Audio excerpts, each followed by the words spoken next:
Okay, moving on to the town manager report. Okay, thank you, Mr. Chairman. It's been a while since we last convened, so it's a little bit long for updates this evening. So I had previously reported about some programs that were available through National Grid, and we are going to be working on a portfolio prioritization plan with National Grid through Mass Save. This is a high-level analysis of buildings within the portfolio, and from this we'll receive a prioritized list for electrification, a report, presentation, and next steps. We're looking at Turkey Hill, Middle High School, Library, Primary School, Public Safety Building, DPW, Town Hall, Ritter, and Eagle House. TCP has also been recommended, but we're talking to them about whether or not that's appropriate considering the decommissioning work. This comes at zero cost to the town. This is 100% being funded through the utility. Why National Grid when they're not our utility, some may wonder. Unitil is just too small to have a team to operate in this space, so National Grid takes that on for some of the smaller utilities. But we're excited for the partnership and to develop a plan for reduced energy usage in these buildings. Neshoba Valley EMS funding. Thank you to the entire legislative delegation for their efforts in securing $5 million in funding for the area's fire and emergency medical services. This funding, of course, is intended to address the costs associated with the closure of the Neshoba Valley Medical Center. Chief Sullivan joined regional chiefs at the ceremonial bill signing in Beacon Hill. I believe that was last week. We do not know yet how these funds will be distributed, particularly other than that they're going to be distributed through the Department of Public Health, but how they can be expended, what they can be used on, the parameters around that, we haven't seen that yet. What we will say, though, is at this point, with the funding not being secure year over year, although that's the intent, I wouldn't want to put any operations on this funding. Open Space Recreational Plan has been extended, so thank you to the Lunenburg Open Space Committee who applied for and obtained a 3-year extension on the town's Open Space and Rec Plan. These expire every 10 years, so this means instead of having to complete a whole new plan, we can use the current plan and continue to apply for and be eligible for grants through June 2029. So thanks particularly to Mike Tuhill, the committee chair, for your efforts in this area. The senior means tested tax exemption. You've heard us talk about this a lot. So the assessor and board of assessors presented on the senior means tested tax exemption on August 13th. The goal of this tax exemption is to provide property relief to older homeowners and help them to be able to remain in Lunenburg. This is an exemption for seniors who are granted the circuit breaker income tax credit and meet certain income and asset criteria. If you were not able to make that meeting at the Eagle House on August 13th, there is the 22-minute video available on YouTube. If folks don't have access to YouTube, please call our assessor's office. The information is also available online. But the deadline is fast approaching of September 3rd. So if you think you want to learn more, there's a lot of places that you can look for more information on this. The Neshoba Associated Boards of Health nursing hours remain on pause through the months of September and October due to staffing issues. They are hoping to have a new nurse onboarded and oriented in time to resume those hours in November.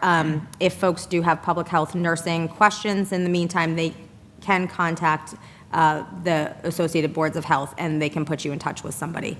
They're also participating in a community health survey for the region. We are going to be posting this on our page over the next few days. We had a lot of traffic and we didn't want to clutter our social media and website page, but we're going to be posting this survey. It takes about under 10 minutes. They're looking for data about the overall community health so they can approach issues from a regional level. If you're really eager to hop on and take it right now, you can go to the Neshoba Associated Board of Health webpage and find that link for the survey. Department head goals and objectives. Since the select board and I have established goals and objectives, we've now taken those to department heads and rolled them out for the fiscal year. Their goals and objectives are based on the overall goals and objectives of the town, as well as items that are being initiated at the department level. As I understand, this is a new endeavor for department heads. They haven't participated in annual goal setting before, but we're excited to start the process. Mosquito updates. So the town of Lunenburg had the fortunate or unfortunate designation of being the first community in the state with a animal that passed away, and that animal that passed away did have West Nile virus, although I have not seen whether that was the cause of death. That animal, which was a goat, resided on Goodrich Street.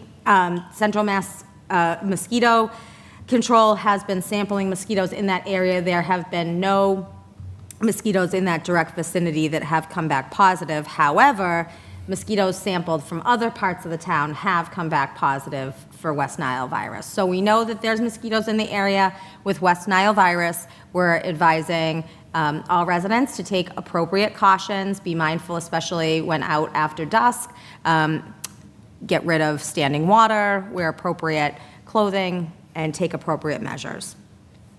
Town offices will be closed this Thursday, August 21st, from 1 to 4 for our annual employee appreciation event, at which time the special merit award merit awards will be announced for the first time.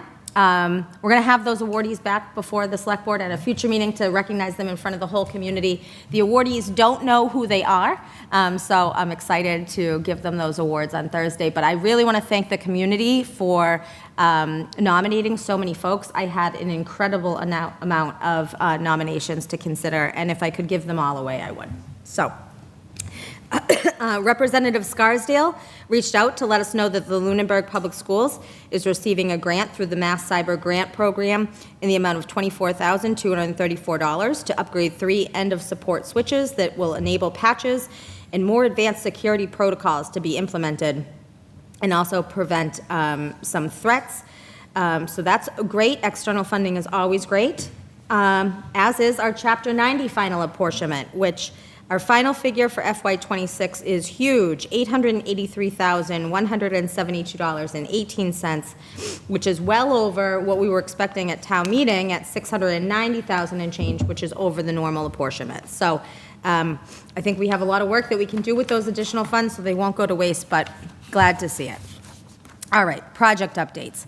Following the joint meeting of the Select Board and the Municipal Building Design Committee, we've received some additional information on very rough potential costs about next steps that were discussed. Taylor & Burns did provide a ballpark estimate of around $80,000 for the Town Hall and Ritter Building next steps, plus $40,000 for Brooks House, should we consider looking at that as well.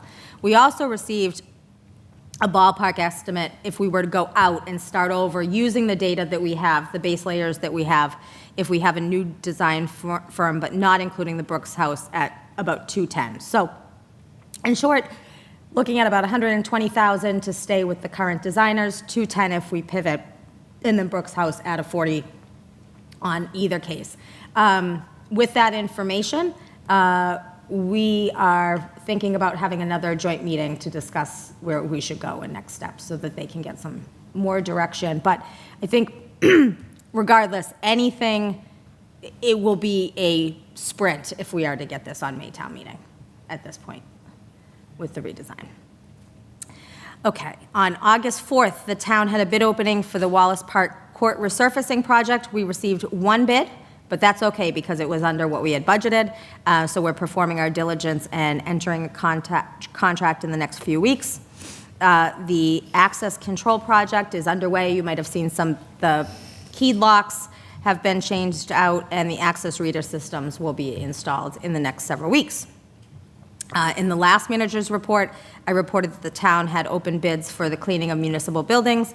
Unfortunately, the lowest bidder declined to enter into the contract, so we've now issued a notice award to the second lowest bidder.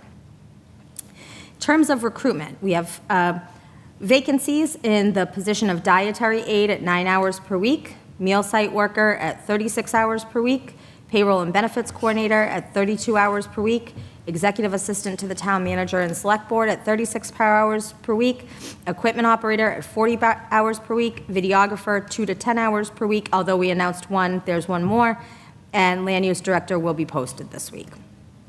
Board and committee vacancies. For appointed boards, Agricultural Commission 1 vacancy, APDC 1, Cultural Council 2, Associates for Green Communities 2, Historical Commission 1, Personnel Board, 5, PAC, 1, Associate Member on the ZBA, 1. Here's a new one. I heard that we have a representative, well, new to me, not to you probably, but representative to the First Middlesex Small Town Collaborative, which is, I believe, being run out of Senator Cronin's office. I think it's Representative Scarsdale. Scarsdale's yeah. office, okay. That was Josie Gilchrist, and so we need, it's a select board appointment to that. We need a new person there. And then we received an application for the Montechusett